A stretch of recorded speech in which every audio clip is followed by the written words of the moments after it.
કૃપા કરીને થોડો સમય કાઢીને જરૂર સાંભળો। 1. બદામને પાણીમાં 8 થી 12 કલાક પલાળી ખાવાથી શરીરમાં માટે ખૂબ જ ફાયદાકારક છે। 2. ખીર બનાવતી વખતે ચોખાને બરછટ પીસી લો, તેનાથી ખીર સ્વાદિષ્ટ અને ઝડપી બને છે। 3. તમે જોયું હશે કે ઘણી સ્ત્રીઓ મેકઅપ લગાવવાથી તેમના ચહેરાને ગ્લો કરે છે, પરંતુ તેમની ગરદન કાળી દેખાય છે।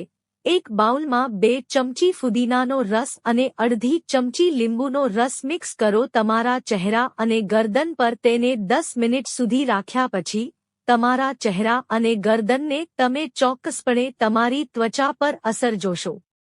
4. જે તરફ નસ ખેંચાતી હોય તે તરફની આંગળીને નખ અને સ્કિનની વચ્ચેના ભાગને દબાવો। 5. પગની નસ ચઢી જાય તો પગને હલકા હાથે સ્ટ્રેચ કરો। 6. જો તમારા પગની નસ ચઢી જાય છે તો દિવસે તે જગ્યાની બરફથી મસાજ કરતા રહો। 7. જ્યારે પણ તમે ફાઉન્ડેશન લગાવો છો ત્યારે ફાઉન્ડેશનમાં થોડું નારિયેળ તેલ ઉમેરો, તેનાથી ચહેરો ડ્રાય થતો અટકશે અને મેકઅપ લાંબા સમય સુધી ચાલશે।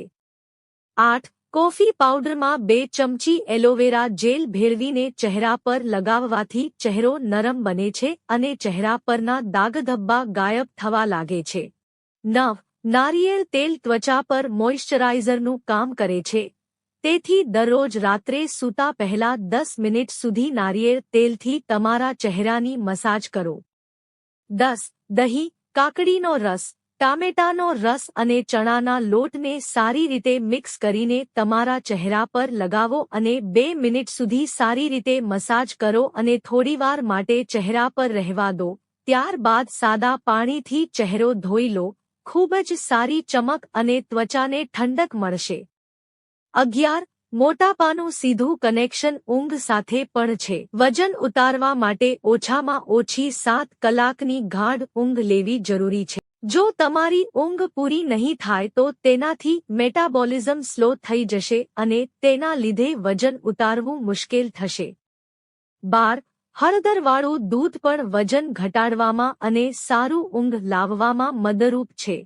હળદરમાં થર્મોજેનિક પ્રોપર્ટીઝ હોય છે, જેનાથી ફેટ બર્ન કરવામાં મદદ મળે છે। આ સાથે જ મેટાબોલિઝમને પણ પ્રોત્સાહન મળે છે। આથી રોજ રાતે સૂતા પહેલા 1 ગ્લાસ હળદરવાળું દૂધ પીઓ। 13. જો તમે કોઈ સૂકી વાનગી બનાવી હોય અને તેમાં મરચું વધારે પડી ગયું હોય, ત્યારે તમે મધ અથવા ખાંડનો ઉપયોગ કરીને તીખાશ ઓછી કરી શકો છો। 14. 1 ચમચી તેલ લઈ તેમાં 1 ચમચી મેદાનો લોટ નાખો અને થોડીવાર તેને શેકીને પછી તેને શાકમાં ઉમેરો।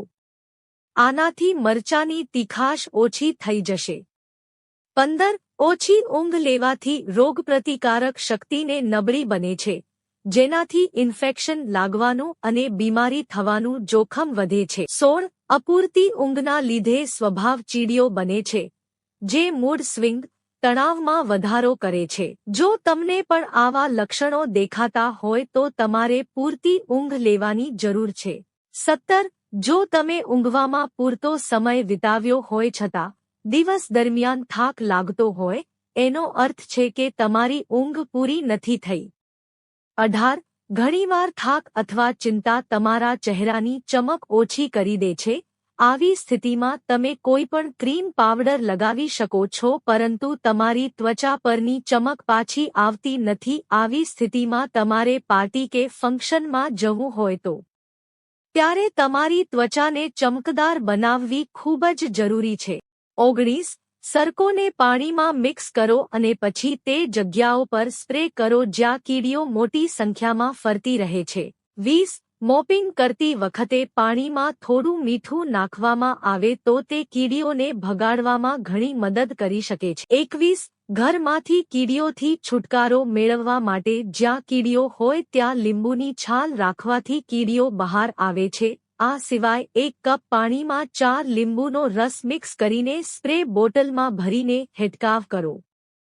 22. 1 કપ પાણીમાં 1 ચમચી બોરેક્સ પાવડર અને 1 ચમચી ખાંડ મિક્સ કરીને સોલ્યુશન બનાવી સ્પ્રે બોટલમાં ભરીને જ્યાં કીડીઓ હોય ત્યાં સ્પ્રે કરો।